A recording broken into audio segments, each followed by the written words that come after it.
बिस्मिल्लाहिर्रहमानिर्रहीम। अस्सलाम वालेकुम students, welcome to my YouTube channel. आज हम करेंगे MTH 100 का टॉपिक नंबर 12 एंड 13 इंशाल्लाह। और देख लें आप लोग, टॉपिक है हमारे पास स्क्यूनेस एंड कर्टोसिस। तो देख लें the first four central movement about mean are. आपके पास सेंट्रल मूवमेंट्स अबाउट मीन जो है ना वो फोर कौन से हैं? μ1 summation x minus x bar over n, फिर जो μ2 है उसमें आपके पास स्क्वायर आ जाएगी x माइनस एक्स बार के ऊपर, और क्यूब जो है ना म्यू क्यूब उसके पावर में क्यूब आ जाएगी, 4 है तो उसकी पावर में 4। ठीक है, देखिए नेक्स्ट आपके पास है स्क्यूनेस। बेसिकली है क्या? कहते हैं स्क्यूनेस और skew refers to the extent to which a distribution is not symmetrical. भाई स्क्यूनेस तब आती है, कहते हैं कि जब आपके पास जब आप डिस्ट्रीब्यूशन कर रहे हो ना और वो सिमेट्रिकल नहीं है। भाई सिमेट्रिकल क्या होता है? सिमेट्रिकल कहते हैं जब आपके पास डाटा कोई भी बैलेंस्ड हो। ठीक है, जैसे अगर आप लेट सपोज कि आपके पास ये टेबल है ना लेफ्ट और राइट, ठीक है, अगर मैं ये सेंटर से डिवाइड करती हूँ ना तो जितना पोर्शन इस साइड पे होगा ना उतना ही साइड पे भी हो। ठीक है, ये सिमेट्रिक होना होता है। ठीक है, नॉन सिमेट्रिकल डिस्ट्रीब्यूशन में भी इधर पॉजिटिवली और नेगेटिवली स्क्यूड। कहते हैं कि अगर आपके पास जो है ना डाटा सिमेट्रिकल नहीं है, ठीक है, डिस्ट्रीब्यूशन, तो क्या होगा? या तो वो पॉजिटिवली स्क्यूड हुआ होगा या फिर वो नेगेटिवली स्क्यूड हुआ होगा। ठीक है, देखिए पॉजिटिवली स्क्यूड कब होता है? Positively skewed distribution is said to be skewed right because of its relatively long upper tail. भाई ये आगे नेक्स्ट उन्होंने ये दोनों चीज़ें आपको समझाई हुई हैं, मैं आपको जो है ना नेक्स्ट टेबल में यहाँ पे जो है ना यहाँ से समझाऊंगी। देखें, जब पॉजिटिवली राइट स्क्यू था ना तो क्या था? आपके पास ये राइट से अपर अप जाना शुरू हुआ है। ठीक है, तो ये पॉजिटिवली राइट स्क्यूड है, और ये आपके पास नेगेटिवली है। ठीक है, तो नेगेटिवली लेफ्ट स्क्यूड आपके पास, ये आपके पास लेफ्ट टू राइट जा रहा है। ठीक है, तो ये आपके पास था ये वाला कॉन्सेप्ट, इन दोनों का, नेगेटिवली और जो है ना पॉजिटिवली स्क्यूड का। आपने इनकी डेफिनेशंस को याद बस कर लेना है। ठीक है, आगे movement of coefficient of skewness, इसको हम बीटा 1 से जो है ना डिनोट करते हैं। तो ये आपके पास किसके इक्वल होता है? भाई म्यू की क्यूब का स्क्वायर डिवाइडेड बाय म्यू की स्क्वायर का क्यूब। ठीक है, ये उन्होंने यहाँ पे लिखा भी हुआ है। ठीक है, ये आपने याद करना है अच्छे से। अगर आपसे पूछ लिया जाए कि कोएफिशिएंट ऑफ स्क्यूनेस बताएं तो आपने ये फार्मूला बताना है, या फिर आपको अगर इनकी वैल्यूज दी हो ना तो आपने इसमें पुट करके ना फार्मूले में तो उसका आंसर फाइंड कर लेना। ये शॉर्ट के तौर पर आ सकता है। ठीक है, नेक्स्ट उनका वह skewness affects the location of the mean, median and mode. तो भाई स्क्यूनेस अफेक्ट करता है मीन, मीडियन और मोड की लोकेशन पे। ठीक है, तो ये जो नेक्स्ट उन्होंने यही चीज़ जो है ना यहाँ पे बताई हुई है। जब सिमेट्रिकल होगा ना तो सिमेट्रिकल मतलब जितना आपके पास जो है डिस्ट्रीब्यूशन लेफ्ट में उतनी ही राइट में है। इसका मतलब है मीन, मीडियन, मोड तीनों इक्वल है एक दूसरे के। ठीक है, लेकिन जब आप देखें कि आपके पास जो है ना पॉजिटिवली स्क्यूड है ना, पॉजिटिवली राइट स्क्यू, तो उसमें मीन जो है वो ग्रेटर देन है मीडियन से, और मीडियन ग्रेटर देन होना चाहिए मोड के। ये इंपॉर्टेंट है, बहुत इंपॉर्टेंट रिजल्ट्स हैं। ये MCQs में भी आ सकता है और शॉर्ट में भी। ठीक है, तो ये देखिए आपके पास मीन ग्रेटर देन मीडियन और मीडियन ग्रेटर देन होगा मोड के, तो ये आप पॉजिटिवली स्क्यूड होगा, और नेगेटिवली होगा तो मीन लेस देन होगा मीडियन से और मीडियन लेस देन होगा मोड से। ठीक है, नेक्स्ट देखें यहाँ पे इन्होंने क्या बोला हुआ है? डिफरेंस बताना है भाई, distance. They suggest the distance between the mean and mod is 3 times the distance between the mean and median. तो भाई इसको आप मीन माइनस मॉड को लिख सकते हो कि ये इक्वल होगा आपके पास 3 मीन माइनस मीडियन के। तो ये इंपॉर्टेंट आपका रिजल्ट है, ये आपने याद रखना है। नेक्स्ट भैया आपको मीन और मॉड की वैल्यू दे दी तो कहते हैं मीन मीडियन फाइंड करें। भैया आप ये वैल्यू याद रख लेते हैं ना, mode equals to 3 median minus 2 mean. ये देखें mode equals to 3 median minus 2 mean, ये आपने याद रखना है। जब आप ये याद रखेंगे तो आपको जब मीन या मीडियन में से किसी एक की वैल्यू मिसिंग कर दी होगी और कहेंगे फाइंड करें, 2 की दे दी होगी, तो इजीली आपने इस फार्मूले में पुट करनी है तो उसका आंसर फाइंड कर लेना है। यहाँ पे भी इन्होंने हमें 3 मीडियन माइनस 2 मीन ये वाला फार्मूला लगाया मॉड का, और उसमें क्या भाई जो फाइंड करना था, मीन फाइंड करना था, तो भाई मीन की वैल्यू आपने फाइंड करनी है, बाकी जो 2 गिवन की हुई है उनको पुट करें और इसका डायरेक्ट आंसर निकाल लें।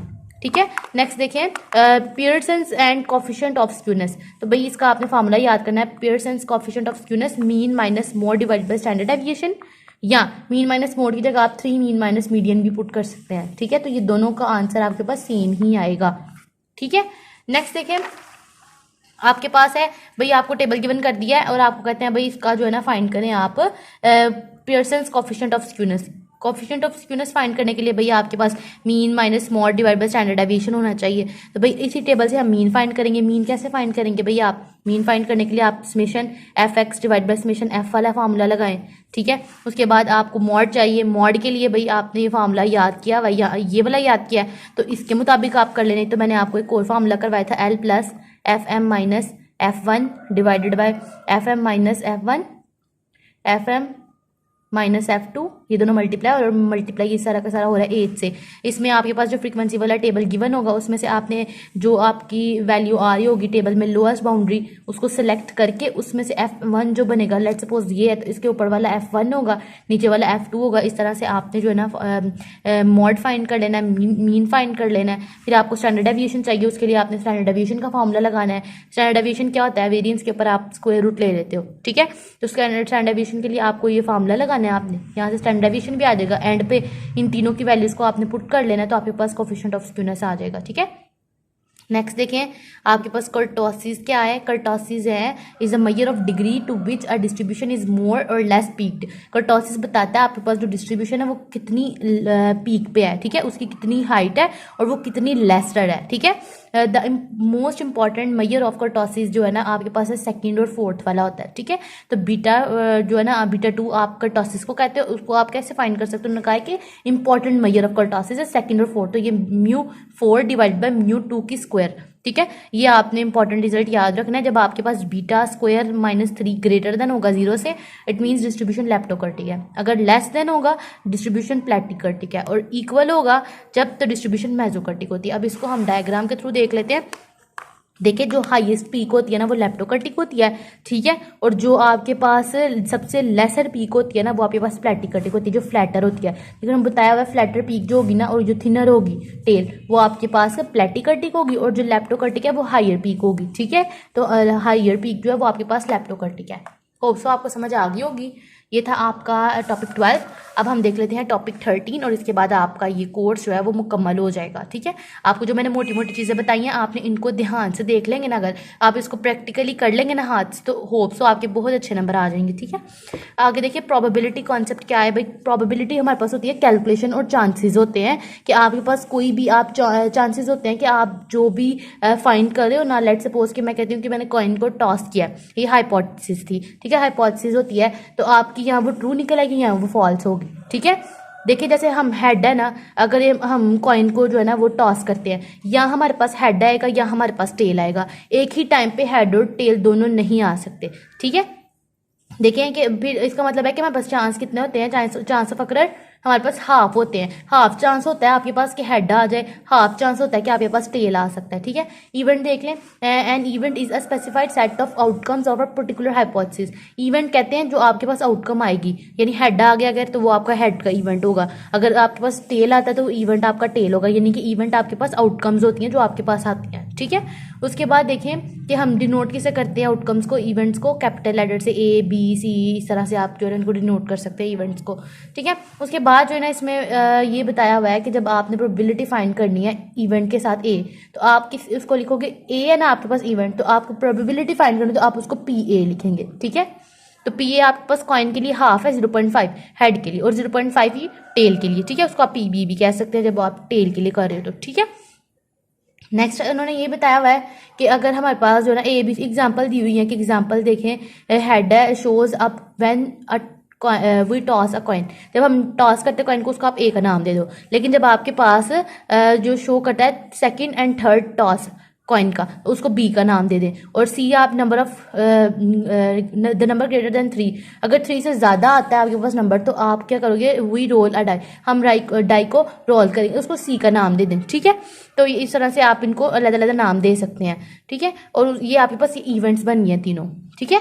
उसके बाद देखिए डेफिनेशन आपके पास है कि अगर आपके पास म्यूचुअली एक्सक्लूसिव इवेंट्स क्या होते हैं, when two events are mutually exclusive if they can not happen at the same time. अगर दो इवेंट है एक टाइम पर नहीं आ सकते तो उनको हम म्यूचुअली एक्सक्लूसिव इवेंट्स कहते हैं, ठीक है।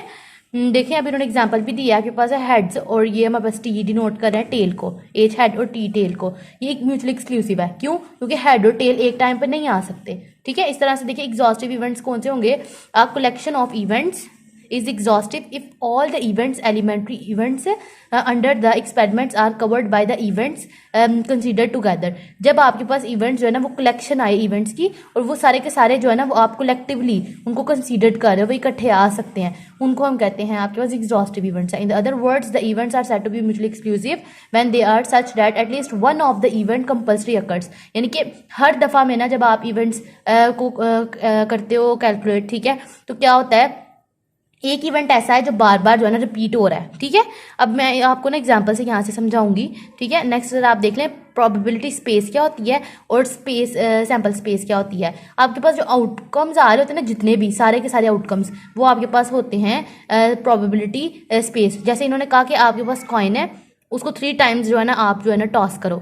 जब हम 3 टाइम कॉइन को टॉस करेंगे, जितनी भी आउटकम्स हमारे पास आएंगे वो सारे के सारे प्रोबेबिलिटी स्पेस होंगे। जैसे हमारे पास इन्होंने कहा ना कि 3 कॉइन्स, तो आप 2 की पावर 3 ले, हाँ, तो आपके पास आ जाएगा 2 की पावर 3 आ गया 8, ठीक है। आपने कॉइन टॉस करना तो 2 की पावर n से करते हैं। n होता है नंबर ऑफ ऑब्जर्वेशन जितनी आपके पास आ रही है, तो 3 टाइम्स है तो हमारे 2 की पावर 3 दिया 8 आ गया।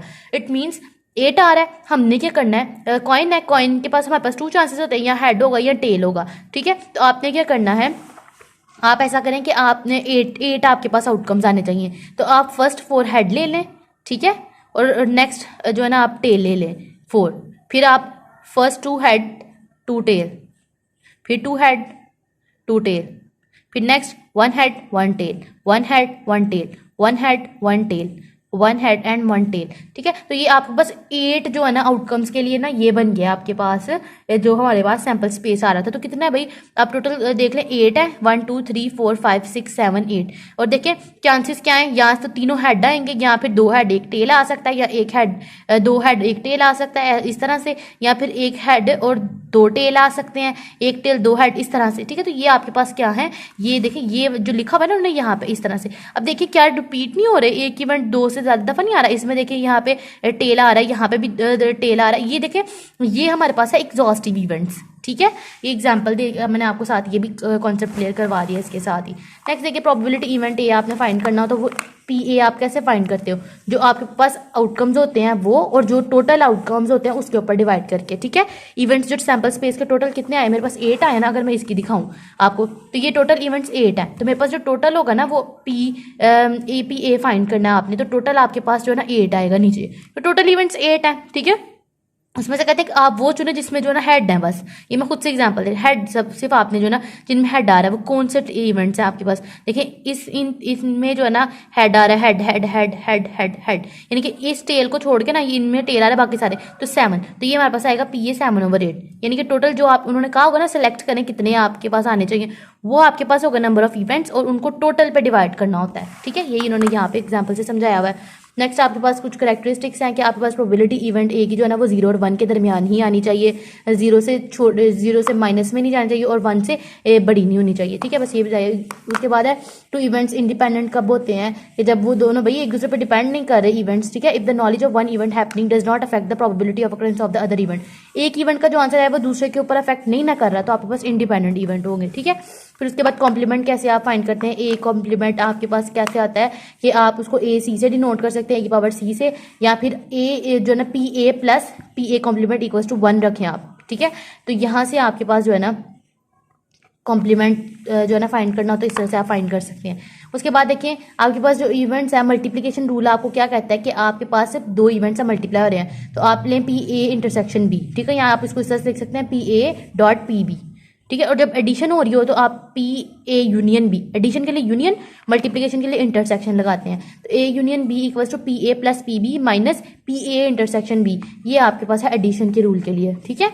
नेक्स्ट भाई इन्होंने आपको एग्जांपल दिया और कहते हैं कि एग्जांपल से आप जो है ना सॉल्व करके बताएं। आपको क्या कहते हैं, एग्जांपल है समराइज करना है availability of trucks with air bags and bucket seats of dealership, ठीक है। आपको टेबल गिवन कर दिया, एयर बैग्स और बकेट सीट्स टोटल 75 है, ये दोनों एयर बैग्स और नो बकेट्स 50 हैं, तो टोटल इन दोनों का 125 हो गया। इस तरह से नो एयर बैग्स और बकेट्स 35 है, नो एयर बैग्स और नो बकेट सीट्स 60 हैं, इन दोनों को ऐड करें 95 आ जाएगा। और इन दोनों का टोटल करें 110, इन दोनों का टोटल करें 110, इन दोनों को आप जमा करेंगे और इन दोनों को जमा करेंगे तो आंसर आपके पास 220 ही आएगा, ठीक है।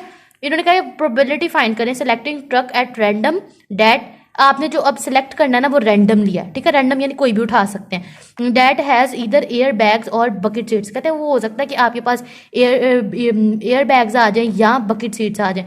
जब और का लफ्ज़ आ जाता है ना वो आपके पास एडिशन के लिए हम जो है ना यूज़ करेंगे इसमें, ठीक है। तो देखें आपके पास जो बकेट सीट्स जो आ रही हैं, ये देखें एयर बैग्स के लिए उन्होंने कहा था कि एयर बैग्स और बकेट सीट्स एंड पे, तो आप लिख सकते हो PA plus PB minus PA and B, यानी कि आपके पास ये वाला फार्मूला लगा है PA plus PB minus PA intersection B। तो सिंपल आपने ये सारे फाइंड कर लेने, एयर बैग्स आपने जब फाइंड करने हैं, एयर बैग्स 75 आ जाएगा। ठीक है, इस तरह से आपने इनकी वैल्यूज़ को पुट करते जाना। एयर बैग्स बकेट सीट के साथ था, तो ये आपके पास 125/220 आ जाएगा। नेक्स्ट क्या था, देखिए पी बकेट सीट्स, तो बकेट सीट्स आपके पास कौन सी हैं, 110 है, तो 110 का आंसर जो आएगा उसको आप लिखेंगे minus P A and B. P A and B आपके पास क्या था, ये दोनों 75, तो आपने 75/220, अब आपने टोटल इसको कैलकुलेट करेंगे तो आपके पास 0.73 आएगा और यही आपके पास आंसर होगा। नहीं तो आपको इन्होंने एक ऑल्टरनेटिव भी बताया था, ये ऑल्टरनेटिव के लिए क्या करते हैं, 1 माइनस, आप 1 में से माइनस कर दें नो एयर बैग्स और नो बकेट सीट। देखे ना, ये था एयर बैग एंड बकेट, तो आप 1 में से जब माइनस कर देंगे नो एयर बैग और नो बकेट सीट, तो वो आपके पास आ जाएगा। जब आप इनको माइनस करेंगे तो तब भी आपके पास 73% ही आंसर आएगा। होप सो आपको जो ना समझ आ गई होगी। ये सारा था हमारा प्रोबेबिलिटी का टॉपिक भी। तो हमारे चैनल को लाइक करें, सब्सक्राइब करें, अपने फ्रेंड्स के साथ शेयर करें। मिलते हैं हम अपनी अगली वीडियो के साथ, जो कि हमारी कोई भी नया सब्जेक्ट इंशाल्लाह हम सेलेक्ट करेंगे और उसके ऊपर हम वीडियोस बनाएंगे। तो हमारे चैनल को लाइक करें और अपने फ्रेंड्स के साथ शेयर करें। अल्लाह हाफिज़।